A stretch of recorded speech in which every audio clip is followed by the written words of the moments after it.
Olá pessoal, graça e paz, estamos em mais um Boletim da Fé. Espero que hoje você esteja animado para ouvir mais sobre fé e enriquecer teu coração com a palavra de Deus. Hoje vamos falar sobre um tema maravilhoso que é a importância dos relacionamentos. Então eu queria primeiro iniciar com uma oração. Então, Pai, muito obrigado, Senhor, pela Tua palavra que nos conduz a caminhos de vitória, a caminhos de paz, a caminhos onde nós podemos alcançar níveis maiores, Senhor.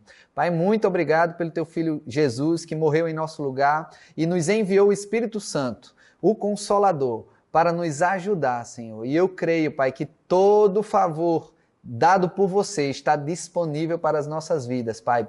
Por isso nós sabemos que tudo irá bem com as nossas vidas, porque você já enviou tudo que nós precisamos, Pai.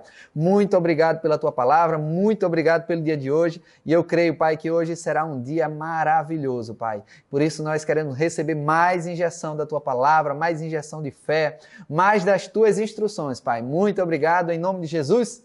Amém! Então, queridos, hoje nós vamos falar sobre a importância dos relacionamentos. Queridos, é tão importante relacionamento na nossa vida que se nós não cultivarmos isso, nós vamos viver uma vida de fracasso, literalmente de fracasso. Então nós estamos passando, por diversos momentos, sempre houve isso, a polarização. O que é a polarização? É pessoas estarem em dois extremos. Então, com a comunicação aumentando cada vez mais, as redes sociais, muitas vezes a política causando isso, a divergência de opinião política, você está cada vez mais deixando de lado alguns relacionamentos com seus familiares, com seus amigos, com pessoas do teu trabalho.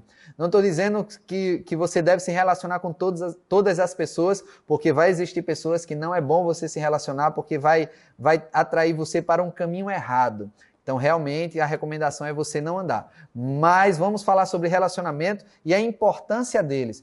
Para iniciar, nós vamos para o livro dos começos, lá em Gênesis. Então, a primeira menção sobre o primeiro relacionamento é o relacionamento de Deus com o homem. Em Gênesis capítulo 1, no verso 26, Deus fala assim: façamos o homem a nossa imagem e semelhança. Então, nós sabemos, através da palavra de Deus, lá em Gênesis, que Deus ele se relacionava com Adão. Na viração do dia, Deus ia lá conversar com Adão. E isso é a primeira menção de um relacionamento do homem com alguém, ou seja, do homem com Deus. E esse relacionamento ele entrou em crise por causa de uma traição. Adão ele cometeu alta traição com Deus e teve a entrada do pecado no mundo, que houve a separação entre Deus e o homem. Mas isso Deus já providenciou, que foi Jesus Cristo, para restaurar a nossa comunhão com Ele. Então, se você está afastado de Deus, já tem uma solução válida e funcionando, que é Jesus Cristo. Então, se você se sente afastado de Deus, que você não está ouvindo Deus, você não está percebendo Deus, você vai perceber Deus, você vai encontrar Deus através do único e verdadeiro caminho, que é Jesus Cristo. Então, se você encontra Jesus, você encontra Deus. Filipe, certa vez, perguntou a Jesus: Jesus, mostra-nos o Pai. E Jesus disse: Filipe, há tanto tempo estou convosco e você ainda pergunta: mostra-me o Pai? Então, quem vê ao Filho, vê ao Pai. Isso Jesus está dizendo. Então, se você vê Jesus, você encontrar Jesus, você encontra o Pai. E no livro de Hebreus fala que Jesus é a expressão exata de Deus. Então, cada vez mais que você aprende a palavra de Deus, cada vez mais que você se aproxima de Jesus Cristo, através da palavra de Deus, você vai estar cada vez mais com Deus. E Deus e sua palavra é um só. Então, quanto mais você ama essa palavra, anda na palavra, você vai estar com Deus. Então, um outro versículo de relacionamento, que após o relacionamento de Deus com o homem, do homem com Deus, Deus também incentivou e falou algo tão importante. Na Bíblia, está lá em Gênesis capítulo 2, no verso 18, que ele diz assim: não é bom que o homem esteja só. Então essa é a opinião de Deus. Não é bom que o homem esteja só. Então, onde há unidade, Deus ordena a bênção. Então, tudo que fere a unidade, tudo que entra para causar dissensão, discórdia, separação, Deus não está envolvido. Porque é de encontro à percepção de Deus, à sabedoria divina. Não é bom que o homem esteja só, não é bom que o homem esteja isolado, não é bom que o homem esteja em inimizades. É bom que o homem ande em unidade.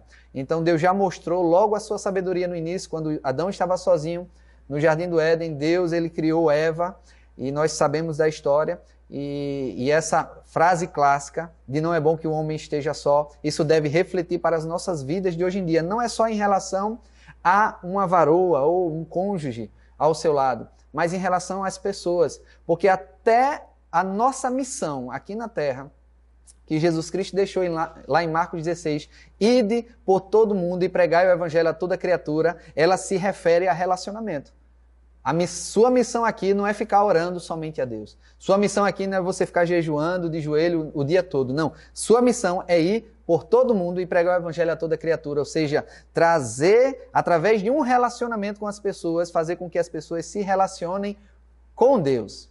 E o principal e maior mandamento, lá em Marcos capítulo 12, um escriba foi perguntar a Jesus, Jesus, qual o principal mandamento? E vamos ver a resposta de Jesus. Está lá em Marcos capítulo 12, a partir do verso 30, Jesus respondeu, amarás, pois, o Senhor teu Deus, de todo o teu coração, de toda a tua alma, de todo o teu entendimento e de toda a tua força. Olha que interessante. O escriba perguntou, qual o principal mandamento? E Jesus respondeu, amar a Deus de toda a tua alma, de toda a tua força, todo o teu entendimento. E olha o que Jesus responde logo em seguida. O escriba não perguntou 2 mandamentos, o primeiro e o segundo. Jesus já foi logo respondendo. O segundo é, amarás ao teu próximo como a ti mesmo.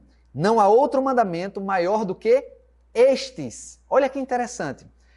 Perguntaram a Jesus qual o principal. E Jesus falou 2, que é amar a Deus e amar ao próximo. E não há mandamento maior do que estes. Jesus englobou os 2 mandamentos como o principal. Então não pense você, se você saiu da igreja e você diz, eu não quero congregar, que eu não confio em nenhum pastor, não confio nas pessoas, é eu e Deus na minha casa, você está errado. A Bíblia diz que o mandamento principal é também amar o próximo, é se relacionar com o próximo. Não é só se relacionar com Deus. Se você acha que se isolando, ficando só com Deus, você está agindo certo, não, você tem que se relacionar com as pessoas.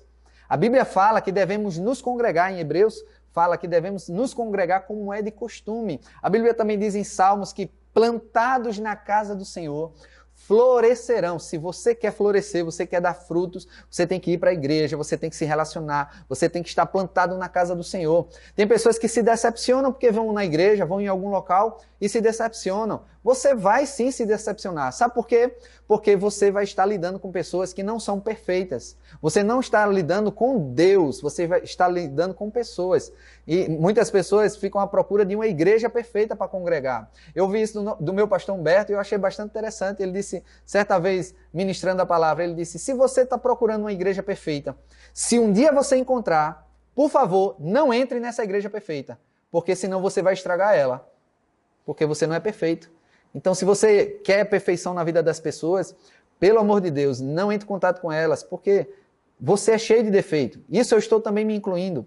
Então, nós estamos cada vez mais progredindo. A Bíblia diz que o caminho do justo é como a luz da aurora, vai brilhando cada vez mais até ser dia perfeito. Nós estamos nos aperfeiçoando, crescendo cada vez. Então, vai ter áreas na sua vida que você vai estar mais maduro do que eu, vai estar não errando e eu posso estar falhando em algumas áreas que você é especialista. Da mesma forma, existe o outro lado. Tem áreas que eu sou bom, que seu próximo é bom, que seu pai é bom, que sua mãe é bom, que você não é tão bom nisso. Por isso que nós não devemos ser tão exigentes ao ponto de ser não misericordiosos com as pessoas. Por quê? Porque nós temos falhas. Se nós entendermos isso, nós vamos melhorar nossos relacionamentos. Não tem problema você se decepcionar com as pessoas. Vai fazer parte do crescimento. Uma das coisas que você vai fazer quando você se decepcionar, sabe o que é? Você praticar a paciência, praticar a misericórdia. Você também pode praticar o seu coração de ensino para a pessoa. Porque existe uma diferença entre você dar um conselho e criticar. A diferença da crítica é porque a pessoa ela quer fazer bem a ela mesma, porque ela critica porque está se sentindo ameaçada, porque não está do prazer dela, então ela critica. Se é um prato que ela comeu, se é um ambiente que ela visitou, ela vê que não está do agrado dela, então ela critica. E o que é um conselho? É uma pessoa que tem interesse na outra e vai aconselhar para que a outra cresça. Então se você critica as pessoas, não faz mais isso. mas gera um comportamento, uma decisão diferente no coração de querer aconselhar. E o conselho só é conselho se você tiver interesse na vida das pessoas, independente de se vai lhe beneficiar ou não. Se o seu conselho é um conselho que é para poder as pessoas lhe beneficiar, você está contaminando esse conselho sem a pureza do amor verdadeiro. Então, queridos, nos relacionamentos você vai se deparar muito com isso, com a oportunidade de fazer as pessoas crescerem. E também as pessoas vão fazer você crescer. Isso é tão bom que aprendemos tanto uns com os outros. A Bíblia fala que que um relacionamento ele pode gerar também suprimento de necessidades. Tem uma história de uma viúva que ela chegou para o profeta Eliseu. Eu vou ler essa passagem com vocês. Está lá no livro de 2 Reis, no capítulo 4. Olha que interessante. 2 Reis, capítulo 4, a partir do verso 1. Diz assim: certa mulher, das mulheres dos discípulos dos profetas, clamou a Eliseu dizendo: meu marido, teu servo, morreu. E tu sabes que ele temia ao Senhor. E chegado o credor para levar os meus 2 filhos para lhe serem escravos. Eliseu lhe perguntou: que te hei de fazer? Diz-me o que é que tens em casa. Ela respondeu: tua serva não tem nada em casa, senão uma botija de azeite. Então disse ele: vai, pede emprestada vasilhas a todos os teus vizinhos, vasilhas vazias, não poucas.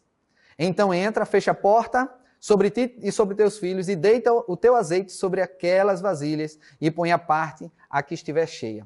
Olha a solução que Deus trouxe através do profeta. Essa viúva estava passando fome, estava com problema, com um credor à porta, querendo levar os filhos para vender para serem escravos dele. Então você pode estar com problema, sei lá, com agiota, problema de fome, problema de desemprego, tantas coisas. E Deus vai usar pessoas para te ajudar.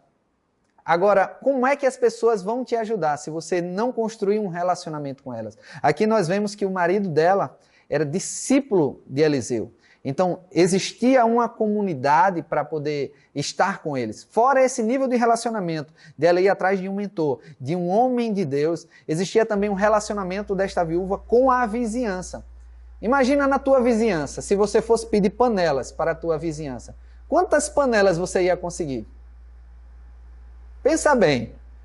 Você vai conseguir a quantidade de panelas na proporção dos relacionamentos que você vai ter. Imagina se essa viúva não tivesse um relacionamento com a vizinha. Se ela tivesse intriga, ficasse xingando as pessoas na rua, ficasse falando mal dos outros, ela não ia ter relacionamento, ela não ia ter nem cara de pedir. Ia pedir a um, não ia pedir a outro. Ia pedir a outro e aquele não. Eu acho que ele não vai querer porque eu não gosto dele, porque eu estou devendo, porque eu falei mal dela, porque ela falou mal de mim. Olha que situação. Mas aqui podemos ver que a prosperidade dela... Se você não sabe a história, olha o que aconteceu. No verso 5 diz: partiu, pois, dele e fechou a porta sobre si e sobre seus filhos. E estes lhe chegavam as vasilhas e elas as enchia. Cheia as vasilhas, disse ela a um dos filhos: chega-me aqui mais uma vasilha. Mas ele respondeu: não há mais vasilha nenhuma. E o azeite parou. E no verso 7 diz: então foi ela e o fez saber o homem de Deus. Disse ele: vai, vende o azeite, paga a tua dívida, e tu e teus filhos vivei do resto. Então essa provisão veio para a vida toda dela. Pagou todo o endividamento que ela tinha e ela ainda viveu daquilo. Agora isso, nós levando para o contexto do relacionamento. Se ela não tivesse uma vizinhança para ela pedir isso, então Deus usou as pessoas para lhe suprir. Então quanto maior o teu nível de relacionamento, mais Deus vai te suprir. Não estou falando só financeiramente, queridos. Mas estou falando também emocionalmente. Pessoas que vão se alegrar contigo no teu aniversário, estar numa festa, na tua formação acadêmica, pessoas se regozijar com você, na tua instrução, pessoas poder te ensinar, te fazer crescer, te fazer progredir. Tem tantas formas de pessoas te acrescentarem, não é só financeiramente. Isso eu estou falando não é só você receber, mas se você está num círculo de relacionamento de pessoas, você vai estar também acreditando isso na vida das pessoas. Porque um relacionamento para se dar bem, você não tem que ser só debitar. Imagina, uma conta bancária, você só lá sacando o dinheiro, sacando. Eu vou lá e boto no débito, bota aí no débito, bota aí no débito. Se você botar sempre as coisas no débito, sabe o que vai acontecer? Vai ficar negativa a tua conta. Você tem que também creditar coisas, fazer depósito na vida das pessoas. E isso é o que devemos fazer muito mais. Então, nossa meta não é extrair mais das pessoas do que a gente está dando. Nossa meta como pessoas generosas, como pessoas que gostam de galardoar, de presentear, é estar numa posição de mais bem-aventurança, que é dar do que receber. Então, nossa meta é abençoar o máximo de pessoas possível, ouvir o máximo de pessoas possíveis. E isso, queridos, naturalmente vai retornar para você. Então, quando nós investimos em relacionamento, nós fazemos com que nossa força ela até multiplique. Tem uma passagem lá em Deuteronômio, eu anotei aqui, é Deuteronômio 32, no verso 30, diz: como poderá um só perseguir 1000 e 2 fazerem fugir 10.000?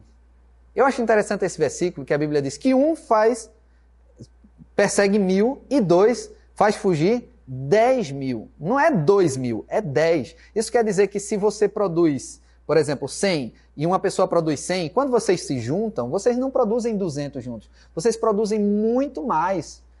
Ou seja, não soma os resultados, multiplica-se os resultados. Por isso que empresas elas entram com sociedades, por isso que num casamento você sozinho tem uma forma de conquistar coisas, mas quando você tem um cônjuge, você vai conquistar coisas muito maiores. A Bíblia diz que Deus ele é testemunha no casamento, Deus ele se alegra. Foi Deus que inventou o casamento, porque ele sabe que existe um poder na unidade, existe tanta força envolvida, tantas coisas que você pode fazer em unidade. Então deseje se relacionar com pessoas. Não deixe escapar da tua vida os relacionamentos. São tão importantes relacionamentos, são algo tão precioso. Imagina que são pérolas na tua vida as pessoas. Se você deixar escapar, você está perdendo. Não deixa escapar as pessoas da tua vida. Agora também tem o seguinte, existem relacionamentos que você não deve ter. Lá em Tiago, capítulo 4, no verso 4 diz: infiéis, não compreendeis que a amizade do mundo é inimiga de Deus? Aquele, pois, que quiser ser amigo do mundo, constitui-se inimigo de Deus. Eu falei que relacionamento é bom, mas também um mau relacionamento pode te prejudicar. Pode não, vai te prejudicar. E a Bíblia diz que a amizade do mundo é inimizade contra Deus. Então não queira ser amigo do mundo. Fique bem atento a isso. Eu creio que a grande maioria das pessoas que estão assistindo o que eu estou dizendo são pessoas cristãs, pessoas que temem a Deus, e Deus faz separação mesmo de pessoas que temem a Ele, pessoas que servem a Ele. E a Bíblia diz que não há comunhão entre o crente e o incrédulo. Tem uma outra passagem lá, em 2 Coríntios capítulo 6, olha: não vos ponhais, no versículo 14, não vos ponhais em julgo desigual com os incrédulos, porquanto que sociedade pode haver entre a justiça e a iniquidade? Ou que comunhão da luz com as trevas?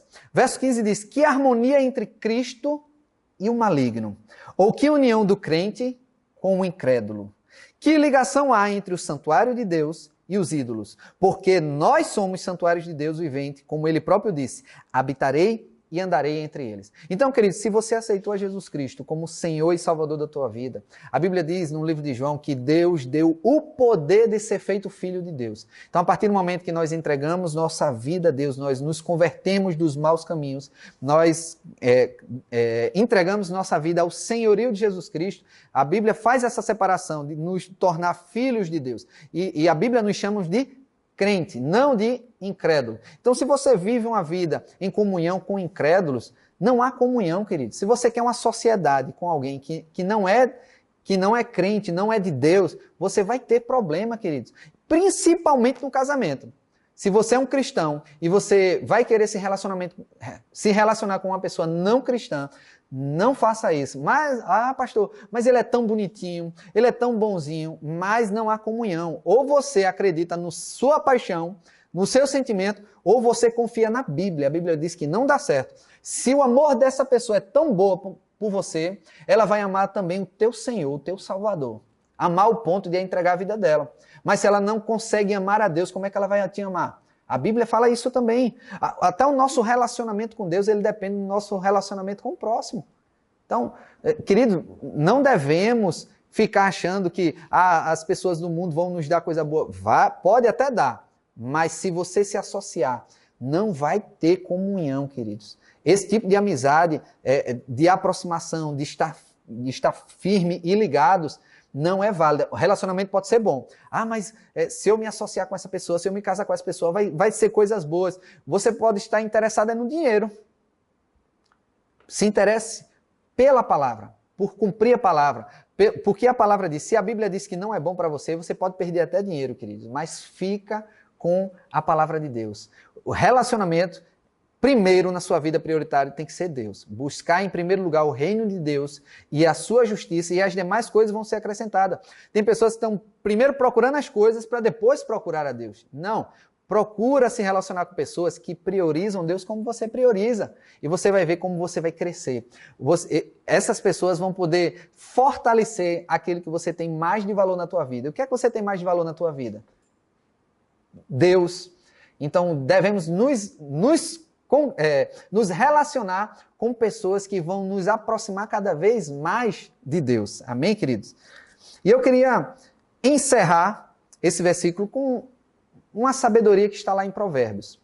Porque nós aprendemos muitas coisas sobre relacionamentos, mas Deus leva tão a sério que tem uma passagem lá em Provérbios que tem coisas que Deus ele aborrece, mas existe uma que ele abomina. Está lá em Provérbios, capítulo 6, no verso 16, que diz assim: 6 coisas o Senhor aborrece, e a 7ª a sua alma abomina.